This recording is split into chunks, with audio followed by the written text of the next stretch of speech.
everybody, how's it going? It's a Daily Shooter, and last week I did some testing on this level 3+ plate from DFNDR Armor. It's a 2.5 pound plate. I put 9 total rounds into it and didn't get a single pass through. What I did was I used several different rounds of 5.56 and 2.23 in order to kind of switch it up a little bit, everything from XM193, which is a 55 grain ball ammo. I used specialty rounds like the PDX-1 223, which is a 60 grain hollow point with a split core. I used a couple different very fast moving varmint type rounds like the Hornady Superformance, which is rated at 3,500 feet per second with a ballistic tip, and then soft points and regular 223s. Put all of that onto the plate and nothing went through, so I was extremely happy with it. But people wanted to see something else. They wanted to see either a 308, which is rated to take up to 7.62 by 51, and they wanted to see green tips, which this plate is not rated for. So this plate is rated up to 7.62 by 51, but not rated for the M855 round, but I'm going to go ahead and give that a shot today. Now, the rifle that I'm using is the same as before. I was really hoping to bring out a 308. However, the only 308 that I own is an old hunting rifle, and it's got a little bit of a bent firing pin, so I wasn't able to bring that today. So I'm just going to pound this plate as much as possible with the XM193 55 grain 5.56 ball ammo and see how many times we can hit it before we get some type of penetration. But I am very hopeful with this plate. Now you can see here the first rounds we're going to take just 5 rounds random, not necessarily center. I'm just going to kind of spread everything out, and then we'll see how the results are. But 5 rounds XM193. Well, after taking now a total of 14 rounds, I was really impressed with how the plate looked. It still feels pretty solid, but when I flipped it over, I got really worried because it looked like we had a pass-through.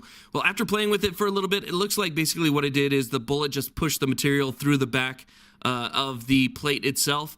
If you push your finger down there, you can actually feel the tip of the bullet still in the ballistic material. So it wasn't a pass-through, but it did make kind of some damage on the plate. You can see right there, it kind of pulled the plate apart, separated a little bit, but still, no pass-through whatsoever.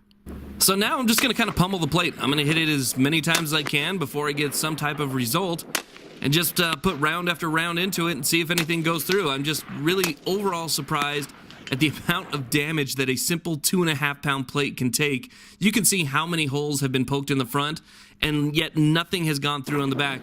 So we'll do it again. We'll just keep putting rounds into it.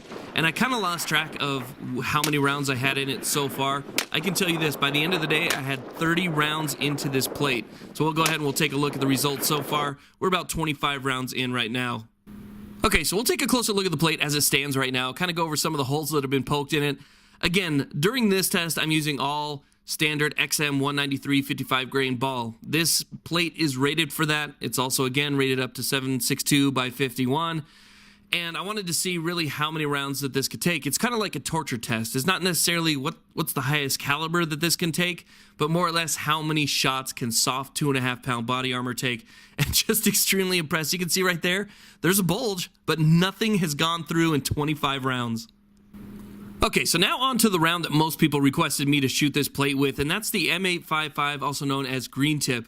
Now, even though this plate is not rated for M855, this is what people wanted to see, so that's what I'm going to do. I'm going to go ahead and shoot it with it. They do have plates available that are rated up to M855, but that's not the plate that I got for testing and evaluation. So you can see right there that it goes right through this, no problem. Hopefully I'll get a plate in the future that's actually rated for M855, and we'll go ahead and we'll put a bunch of rounds into that. But for now, I just have the plate that's rated up to 7.62 51 and standard XM193. So you can see right there what a clean pass-through looks like. Okay, so here's our plate after dozens of rounds, and to be honest, I forgot how many rounds I put on this plate while I was driving home until I got home and I was actually able to count it.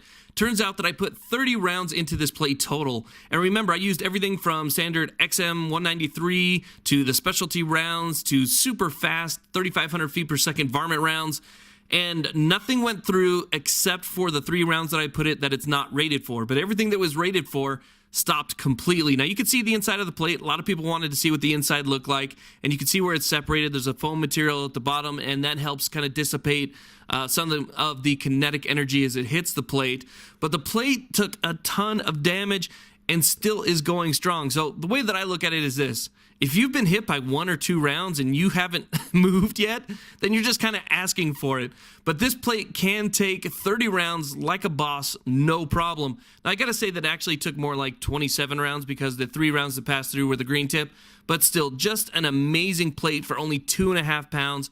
I highly recommend it. It is definitely high on the price range, but if you're somebody that has to wear, let's say, body armor for work, you have some type of job that requires you to wear it on a daily basis, that weight reduction is definitely going to be a huge factor for you and would make it worth the money. So anyway, guys, next week, what we're going to be doing is testing out their level 3A plates, and not only am I going to use a standard pistol, but I'm also going to use a 16-inch carbine to test out whether or not we can punch through that plate. You guys are going to be impressed with this one, even more impressed than the 3+ plate. That stuff is amazing and definitely more affordable, so check that out next week.